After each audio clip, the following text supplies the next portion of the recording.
आज हम लोग दुनिया में जो समस्या है, सबसे बड़ी समस्या है, पूरी दुनिया के देश चिंतित हैं और जितने भी पढ़ने वाले स्टूडेंट हैं वो भी टकटकी निगाह से देख रहे हैं कि क्या होगा।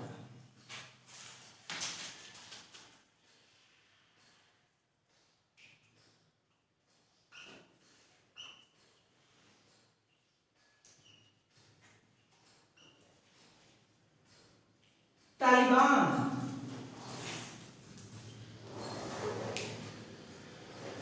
भारत का एक प्राचीन हिस्सा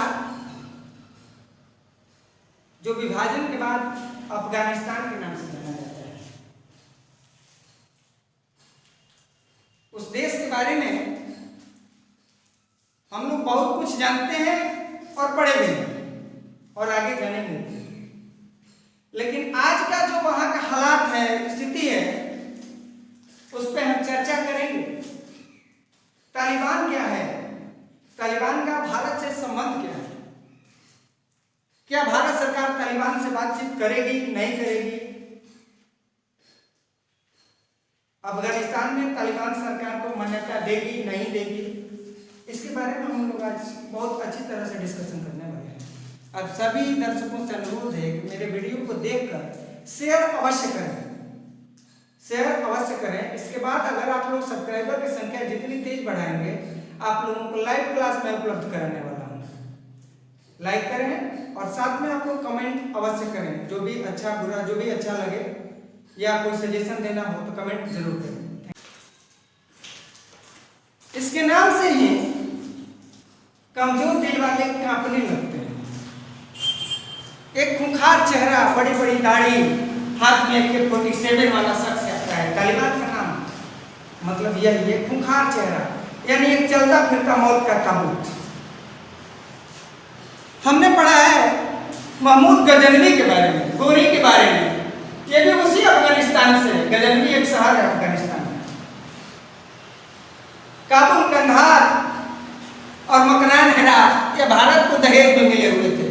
चंद्रगुप्त मौर्य को ये दहेज में मिले हुए हमारे हिस्से हैं। परंतु आज ये दुनिया के लिए सिरदर्द बना हुआ है। तालिबान के बारे में भारत की पहली आधिकारिक वार्ता, जिसे औपचारिक तो नहीं कहा जा सकता है, मजबूरी की वार्ता हुई थी 1999। तत्कालीन बीजेपी की सरकार, अटल बिहारी वाजपेयी प्रधानमंत्री थे।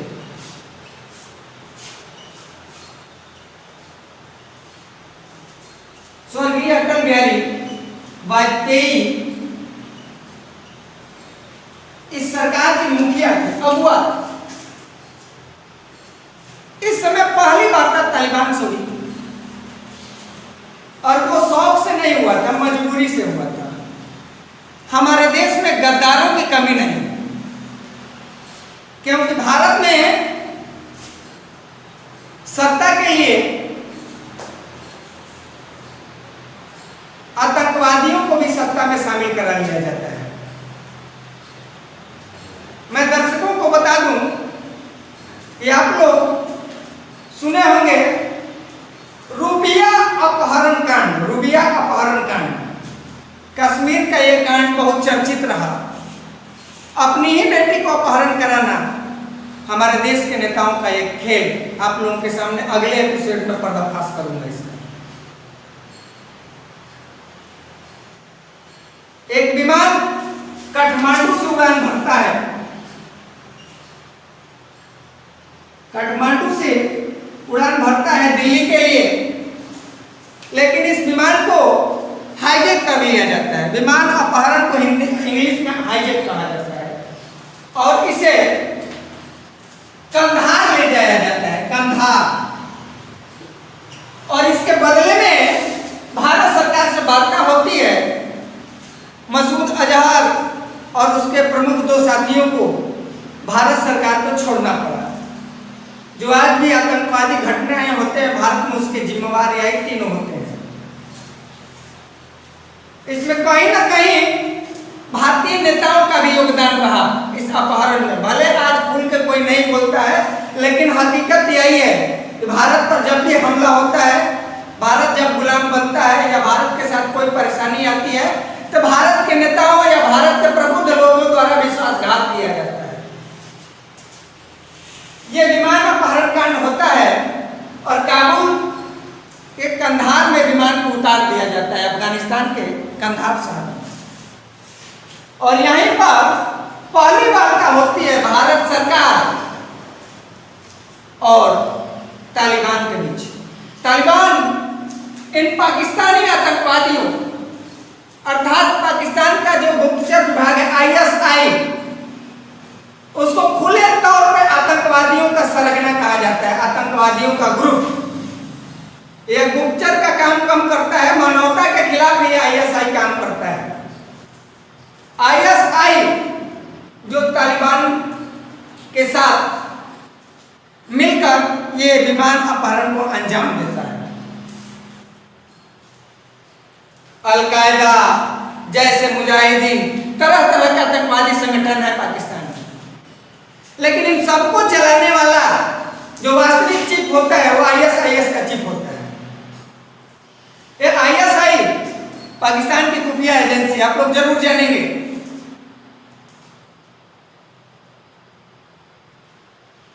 ये भारत की बर्बादी के लिए ही बना हुआ है ISI, लेकिन इस नाक के फन को कुचलना ही भारतीयों का उद्देश्य होना चाहिए। ये तालिबान ISI और पाकिस्तानियों का एजेंट बन इस विमान अपहरण कांड के मीडिएटर बना, विचवान बना, मध्यस्थता इसी ने किया। और इस विमान में जो यात्री अपहरण हुए थे उसके बदले में 3 प्रमुख आतंकवादियों को हमें छोड़ना पड़ा। एक घटना से हमारे देश को सबक मिला और अटल बिहारी वाजपेयी ने एक ऐसा कानून बना दिया कि विमान का अपहरण होते हैं विमान को उड़ा देना है। विमान का अपहरण होते हैं विमान को उड़ा देना है, न बचेगा कोई, न कोई सौदा होगा। यह तालिबान के साथ पहली भारत की कोई वार्ता थी, आधिकारिक नहीं थी, औपचारिक नहीं थी, ये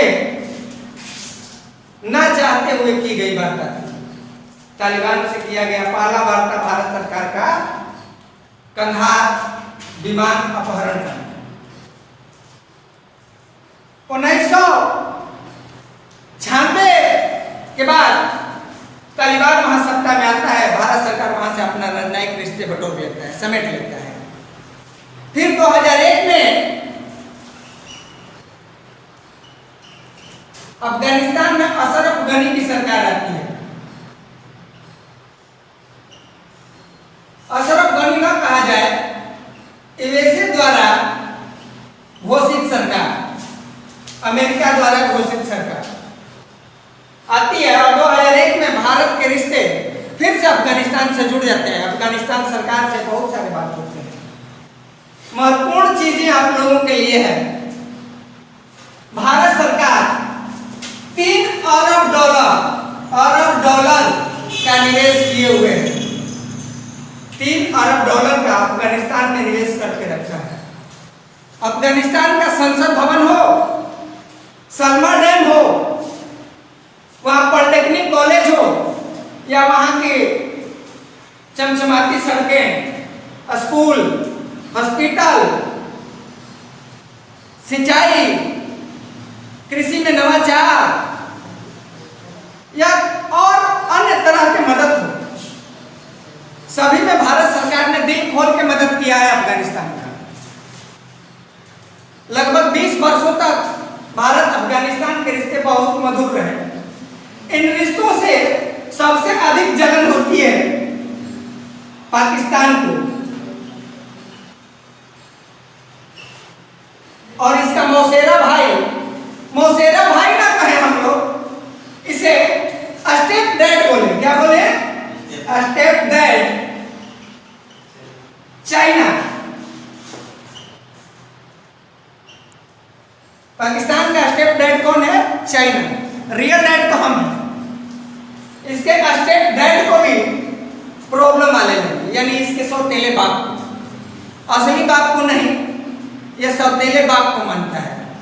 ये अपनी माँ से पूछता है कि तू बता, ये पाकिस्तान एक नालायक बेटा है, अपनी माँ से पूछता है कि बता मेरा असली बाप कौन। ये वही बेटा है नालायक। सबसे अधिक प्रॉब्लम इसी को थी अफगानिस्तान में भारत की भूमिका से। अमेरिका और तालिबान के बीच एक गुप्त डील थी जो अब सामने आ रही है कि हम जाएंगे तुम चले आना, हम जाएंगे तुम चले आना। नहीं तो अमेरिका के हार, इसे क्या कहा जाए, आखिर अमेरिका के हार नहीं तो और क्या। जब तक राष्ट्रपति ट्रंप था, भले ही उम्र में बूढ़ा था लेकिन वो मर्द था। ये तो हिजड़ा का औलाद हो गया है बाइडेन, जो अफगानिस्तान के सामने सरेंडर कर दिया। सबसे बड़ी परेशानी आज लग रहा है भारत को है, लेकिन घबराने की बात नहीं है। तालिबान ने भी यह आश्वासन और भरोसा दिया है कि हम भारत द्वारा जो भी निर्माण किया जा रहा है अफगानिस्तान में, हम उसे कोई नुकसान नहीं पहुंचाएंगे। और भारत सरकार को बार बार आगाह किया कि आपको घबराने की आवश्यकता नहीं है, आप अपने नागरिकों को वापस न बुलाएं। हम आपके नागरिकों को कोई, या आपके राजनयिक हो या किसी भी तरह इंजीनियर हो, हम कोई अपने नुकसान नहीं होने देंगे। एक पत्रकार को मारा गया तो अफगानिस्तान ने बोला कि अपने मौत का जिम्मेवार स्वयं था। हो भी सकता है कि हमको ज्यादा चालू ऊर्जा पत्रकार था, लेकिन दुख तो होना चाहिए क्योंकि वो भारतीय था ना। नरेंद्र मोदी का एक स्टेटमेंट याद करेंगे आप लोग? प्रधानमंत्री से पहले चुनाव में उन्होंने एक सवाल पूछा गया था, उसका जवाब दिया था, एक पिल्ला के बच्चा भी अगर गाड़ी के नीचे आ जाए तो दुख तो होता ही है। ये तालिबान आज जिन्हें अच्छा लग रहा है, मजबूरी में कुछ लोगों को भी अच्छा लग रहा है, और ना चाहते हुए भी कुछ लोगों को पसंद करना हुआ। इस तालिबान का भी अफगानिस्तान को मान्यता देने के लिए दुनिया के बड़े बड़े राष्ट्र पीछे हट चुके हैं, लेकिन ये दो बाप बेटे स्टेप डैड और स्टेप सन, पाकिस्तान और चीन, ये सबसे आगे आए हुए हैं। जैसे लगता है इनका दिमाग का कब्जा हो चुका है। अरे आज नहीं तो कल इनके भी घर में आग लगेगी। सिंजियांग प्रांत भी है चीन में, जहां मुस्लिमों की संख्या अधिक है, उइगरों की, उन्हें भी तो आजादी चाहिए। ये घबरा रहे हैं, ये जान रहे हैं इनका कुछ नहीं होगा, नहीं इनका भी होगा। अमेरिका हार सकता है, इससे तो चीन के किस गली के कुत्ता है। भारत ने अभी वर्तमान समय में 2021 में वर्तमान में अपने लगभग जितने वाणिज्यिक दूतावास थे और अन्य शहरों में जो राजनयिक कार्यालय उन्हें बंद कर दिया है अस्थायी रूप से। भविष्य में अभी तालिबान से वार्ता होगी कि नहीं होगी, इसके बारे में कोई गारंटी नहीं है। अभी वर्तमान में 90% हिस्से पर तालिबान का कब्जा हो चुका है, यहां तक कि राष्ट्रपति भवन पर हो। वहां के राष्ट्रपति अशरफ गनी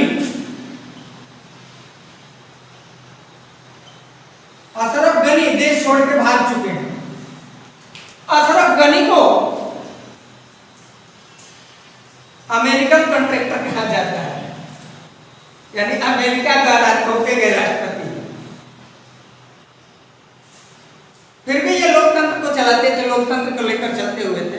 तालिबान का एक शर्त यह भी था कि बिना शर्त अशरफ गनी सरकार छोड़ दे, अपनी गद्दी को छोड़ दे।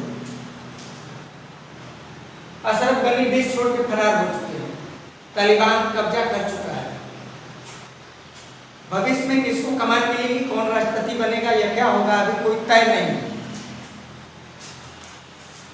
आप लोग इसी से समझ जाइए, अफगानिस्तान में जो संसद भवन है उसमें एक महत्वपूर्ण हिस्सा है अटल गलियारा। अटल गलियारा, उसका निर्माण अशरफ गनी ने कराया भारत सरकार के सहयोग से। और कितना सम्मान है भारतीयों के प्रति अफगानिस्तान में कि अटल बिहारी के नाम पे उसका नाम रखा गया, अटल गलियारा।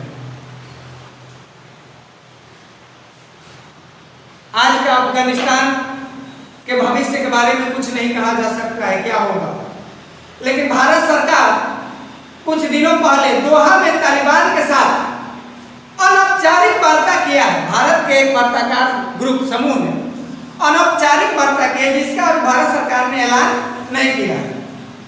या पर्दे के पीछे बात कुछ हो रहे हैं, जरूर कहीं ना कहीं बात हो रहे हैं। इसके बारे में जो भी हकीकत सच्चाई आएगी सूचनाओं के आधार पर मैं आप लोगों से साझा करूंगा। किसी के भी मंगल भविष्य की कामना करनी चाहिए। परिवर्तन संसार का नियम है। तालिबान बहुत सारी चीजों में ढील दे रहा है, अपने पुराने ढांचे से बहुत बदलाव में है। कुछ चीजों में इसका अभी रूढ़िवादी पद्धतियों पे, ये महिलाओं पर अधिक रूढ़िवादी पद्धति लागू करना चाहता है। हो सकता है समय के साथ इसमें भी बदलाव आए और मनुष्य को हमेशा सकारात्मक ही रहना चाहिए। Thank you.